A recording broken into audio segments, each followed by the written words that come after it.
PM has released 500 crores rupees for the Banaskantha Rajasthan is also part of India. I believe what the Prime Minister has done is gone and visited the areas of Gujarat and immediately offered relief of 500 crores.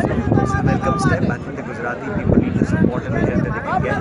But I would have been happier if the same sort of compassion was shown toward Rajasthan also. The neighboring district, Gujarat is hardly 10 kilometers from here.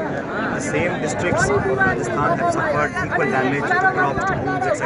I would have preferred, I would have liked it if the Prime Minister had also announced a relief package from the government of India for the people of Rajasthan. मुझे लगता है कि प्रधानमंत्री जी ने जो घोषणा की है गुजरात को जो 500 करोड़ रुपये दिए हैं वो एक स्वागत करता हूँ उस घोषणा का और लोगों को मदद मिलनी चाहिए। लेकिन वही बाढ़, वही पानी, वो तबाही, वही खेत मकान के नुकसान यहाँ पर भी हुए राजस्थान में और यहाँ पर कोई आर्थिक पैकेज केंद्र सरकार ने घोषणा नहीं करी। और मैंने चिट्ठी लिखी थी, उनके सामने भी आग्रह किया था कि यहाँ पर भी आपको मदद देनी चाहिए। तो उसके बाद जो मृतक हैं उनके परिवार वालों को 2 लाख रुपये देने की घोषणा करी है। कल मुख्यमंत्री जी भी यहाँ पर एक हवाई दौरा कर गई थी और उन्होंने कुछ घोषणा करी है। लेकिन आप यहाँ जाके देखेंगे तो खेत की फसल नुकसान नहीं हुआ है, खेत बह गए हैं। ये 20-50 साल तक खेत दोबारा यहाँ पर कास्ट नहीं कर सकते और बकरियाँ मर गई, गाय बह गई, लोगों को आज रहने को जगह नहीं है, खाना, दवाई। और मुझे चिंता इस बात की कि पानी वापस जब जाएगा 2-4 दिन के बाद, अगर और बारिश नहीं पड़ी तो महामारी फैल सकती है, बीमारियाँ फैल सकती हैं। तो फ्यूमिगेशन है, दवाई छिड़कने का काम अभी से करना पड़ेगा। तो प्रकृति करती है, लेकिन उस बाढ़ पर नियंत्रण कैसे लाए, लोगों की रक्षा कैसे करें।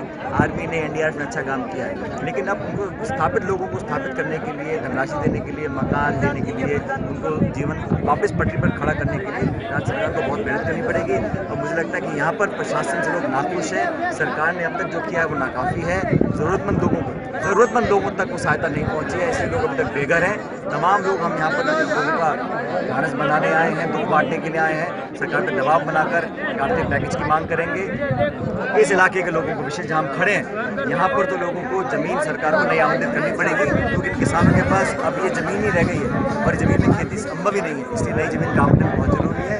इतना बड़ा जो प्रकृति का प्रकोप हुआ है उसके बाद सरकार का जो रिस्पॉन्स रहा है प्रशासन का, मुख्यमंत्री से लेकर नीचे तक का, वो उसमें बहुत गुंजाइश है बेहतर करने की। और पूरे don't the people expect road survey from CM of Rajasthan? Well, I think the Chief Minister has done a survey, but people here say that had she come down here and met everybody and consoled them and offered them some consolation and comfort, it would have been better. But there is a choice. हम लोग यहाँ पर आए दुख बांटने के लिए, संवेदना प्रकट करने के लिए, और हम लोगों ने, हमारे नेताओं ने, जो क्षेत्र के नेता हैं, उन्होंने खाने के पैकेट और लोगों के लिए किट तैयार करी। उस किट में यहाँ सांचौर में, रानीवाड़ा में, उसमें घी, तेल, चीनी, नमक, अनाज, आटा, वो सब दिया ताकि 4-5-6 दिन तक पाल सकें। ये मदद व्यक्तिगत हो रही है, हमारी पार्टी कर रही है, लेकिन असली मदद तो सरकार प्रशासन को करनी चाहिए। प्राकृतिक प्रकोप इतना बड़ा हो रहा है, लाखों लोग प्रभावित हुए हैं, ऐसे में CM आसमान में उड़ रही है, इस बारे में आपको क्या कहना सर? ये उनका व्यक्तिगत निर्णय है और मुझे लगता है कि अगर जनता से जुड़ाव ज़्यादा रखते